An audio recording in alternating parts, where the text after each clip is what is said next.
नमस्कार भक्तांनो, जय बाळूमामा. भगवंताचे सुयोग युगताचं खरं सुख दुःख आहे.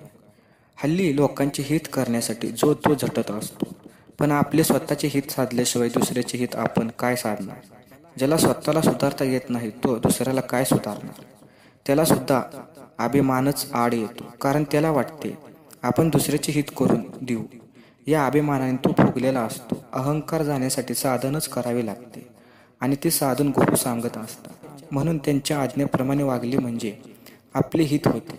ब्रह्म हे काही कुठे शोधायला जावे लागत नाही, ते आपल्या जवळच असते, पण ते दुसऱ्याने आपल्याला दाखवावे लागते.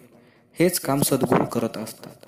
श्रीकृष्ण प्रत्यक्ष परब्रह्म अवतार घेऊन वसुदेवाच्या पोटी आले, परंतु वसुदेव त्यांना आपला मुलगा समजत होता तोपर्यंत प्रत्यक्ष परमात्मा घरी असूनही ओळख पटली नाही. तेच नारदाने जेव्हा त्यांना सांगितले की श्रीकृष्णाला आपला मुलगा न समजता तो परब्रह्म आहे असे समजा म्हणजे तुमचे हित होईल, तेव्हा खरी ओळख पटली.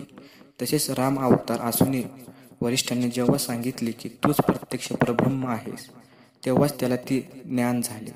आता हे जरी केवळ आपल्याला दाखवणे करीत असले तरी त्याचा अर्थ हा की गुरुने दाखवल्याशिवाय तो परमात्मा भेटत नाही. गुरु तर काय सांगतात, नामस्मरण हेच साधन म्हणून ते सांगतात. ते दिसायला जितके सोपे तितकंच करायला कठीण असते. ते कठीण आहे म्हणून सोडून देऊ नये. आपण देवाला शरण जाऊन साधन करायला लागावे, म्हणजे ते करायला योग्य परमात्मा शक्ती देतो. जगात खरं सुख आणि दुःख हे नाही.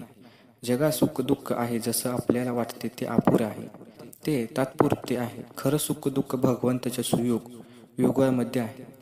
खरे पाहता आपली बुद्धी लवचक आहे, आपल्या वृत्तीवर कशाचा परिणाम होतो, म्हणून आपल्या मागे भगवंताचा आधार हवा.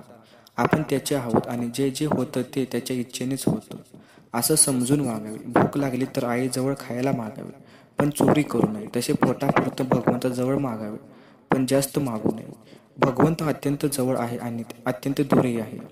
तसेच सर्वव्यापी आहे, म्हणून तो आपल्याला दिसत नाही.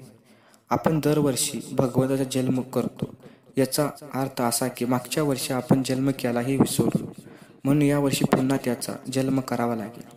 खरे म्हणजे भगवंताचा वाढदिवस करायला पाहिजे. भगवंत काल होता, आज आहे आणि उद्या राहणारच, म्हणून त्याला खरा वाढदिवस होऊ शकतो. भगवंताचे अस्तित्व आपण जागृत ठेवले तर दरवर्षी जास्त उत्साह वाढला आणि आनंदाचा वाढदिवस होईल. बोला जय बाळूमामा.